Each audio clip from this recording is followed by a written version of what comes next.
What up world, it's your boy the Made Man. Welcome to Hacking the System. On this week's show, I'm going to show you how to become Superman and achieve your fullest potential. Let's start things off by saying that not everybody achieves their fullest potential. Why is that? So let's figure out how we can hack that and maximize our potential. Imagine a world where you could achieve your greatest, fullest potential. What would you look like? Who would that person be? That you that you just pictured right now is Superman. You maximizing your fullest potential. It's a metaphor. Becoming Superman has nothing to do with the external. It's all your internal communication and how you talk to yourself, your mental psyche.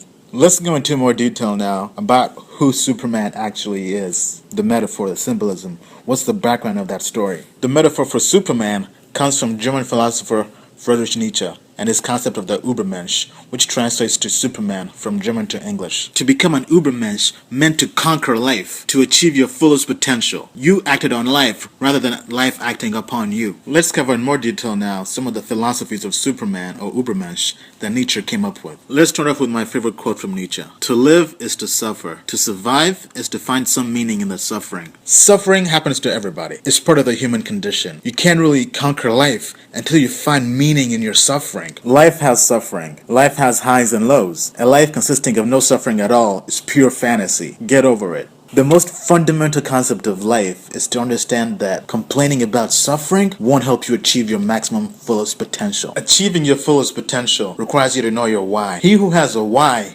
can bear almost any how. Your why is the fuel that drives you to persevere through that suffering. It gives you meaning, gives you urgency. I personally have been able to achieve a lot in my life because of my why. I figured out my why, and that's what drives me for success. My family is my why. They drive me. I want to make so much freaking money that they never ever have to worry about money for the rest of their lives. My legacy is my second why. On list of millionaires or billionaires, you don't see that many Africans or black people on there. I want to personally change that. Going back to the concept of Superman, you have to fundamentally understand that happiness and suffering are brothers and sisters. They both grow tall together. If you wish to take out or keep suffering small in your life, happiness as a result will also be small in your life. Reason being, anything that is great and worthwhile has an equal amount of suffering. Brothers and sisters. You can't become great without suffering. Nietzsche is known for saying that great things remain for the great. Anything that is rare, for the rare. It can't be for everybody. To become Superman, you have to realize that you have to take your disadvantages, your suffering, turn that into an advantage by finding meaning in that. Becoming Superman is a personal path that you must take yourself. No one can take it for you. It's subjective, your own story. One of Nietzsche's quotes is, "You have your way, I have my way. As for the right way and the only way, it does not exist." There's more than one way to achieve your fullest potential. Don't outsource that to anybody else.